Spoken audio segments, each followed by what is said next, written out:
بسم اللہ الرحمن الرحیم۔ معزز سامعین، السلام علیکم ورحمۃ اللہ وبرکاتہ۔ اس حصے میں ہم ذکر سنیں گے کہ کیسے خدا نے حضرت ہود علیہ السلام کی قوم پر دردناک عذاب بھیجا۔ ارشاد ربانی ہے، جب ان کے عذاب کے بارے میں ہمارا حکم آ پہنچا تو ہود اور وہ لوگ جو اس کے ساتھ ایمان لا چکے تھے، ہماری ان پر رحمت اور لطف خاص نے انہیں نجات بخشی۔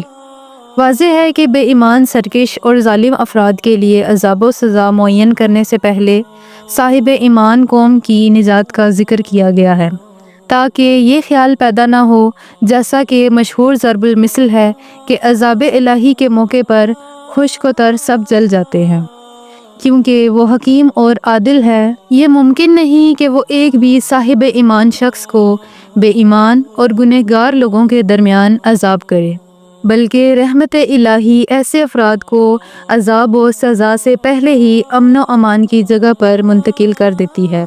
جیسا کہ ہم نے دیکھا ہے، اس سے پہلے کئی طوفان آئے۔ حضرت نوح علیہ السلام کی کشتی نجات تیار تھی۔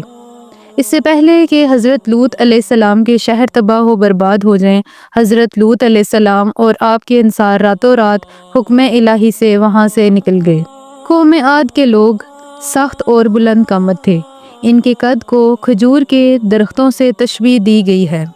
اسی مناسبت سے ان کی عمارتیں مضبوط، بڑی اور اونچی تھیں، یہاں تک کہ قبل اسلام کی تاریخ میں ہے کہ عرب بلند اور مضبوط عمارتوں کی نسبت قوم عاد ہی کی طرف دیتے ہوئے انہیں عدی کہتے ہیں۔ اس لیے ان پر آنے والا عذاب بھی انہی کی طرح غلیظ اور سخت تھا۔ نہ صرف آخرت کا عذاب بلکہ اس دنیا میں بھی سخت سے سخت عذاب دیا گیا۔ قرآن مجید قوم عاد پر عذاب الہی کے بارے میں فرماتا ہے، ہم نے ان پر وحشت ناک، سرد اور تیز آندھی ایک ساتھ منحوس دن میں، جو کہ ایک طویل تھا، ان کی طرف بھیجی۔ اس کے بعد اس تیز آندھی کی کیفیت کے بارے میں پروردگار عالم فرماتا ہے کہ لوگوں کو گھن کھائے ہوئے کھجور کے تنوں کی طرح اکھاڑ دیا، اور ہوا ان کو ہر طرف پھینکتی تھی۔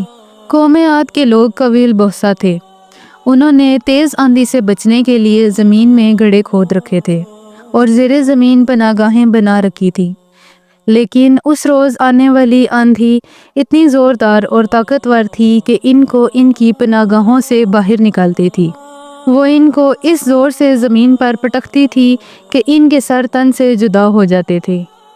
آندھی اس قدر تیز تھی کہ پہلے ان کے ہاتھ پیروں کو سروں سے جدا کرتی تھی، اس کے بعد ان کے اجسام کو کھجور کی طرح زمین سے اکھاڑتی تھی اور ادھر ادھر لیے پھرتی تھی۔ قرآن کریم میں قوم عاد کے بارے میں فرمایا گیا ہے کہ خدا نے ان پر بغیر بارش کا طوفان بھیجا۔ اس تیز اور سرکوب کرنے والی آندھی کو خدا نے اس قوم پر مسلسل 7 راتیں اور 8 دن ان کی بنیادیں اکھاڑنے کے لیے مسلط کیے رکھا۔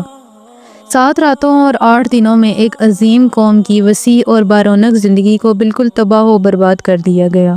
جیسا کہ قرآن کہتا ہے، اگر تو وہاں ہوتا تو مشاہدہ کرتا کہ وہ ساری قوم منہ کے بل گر پڑی ہے اور سوکھے اور کھوکھلے درختوں کی طرح ڈھیر ہو گئے ہیں۔ اس سے یہ بھی واضح ہوتا ہے کہ ان کے طویل قد و قامت اور طاقت خدا کے عذاب کے مقابلے میں ان کے اندر سے خالی ہونے کو بیان کرتی ہے، کہ وہ اس طرح سے تیز آندھی جدھر جاتی تھی انہیں آسانی کے ساتھ لے جاتی تھی۔ آج نہ صرف قوم عاد کا کوئی نام و نشان باقی نہیں، بلکہ ان کے آباد شہروں، عمارتیں اور ان کے سرسبز کھیتوں میں سے کوئی بھی چیز باقی نہیں ہے۔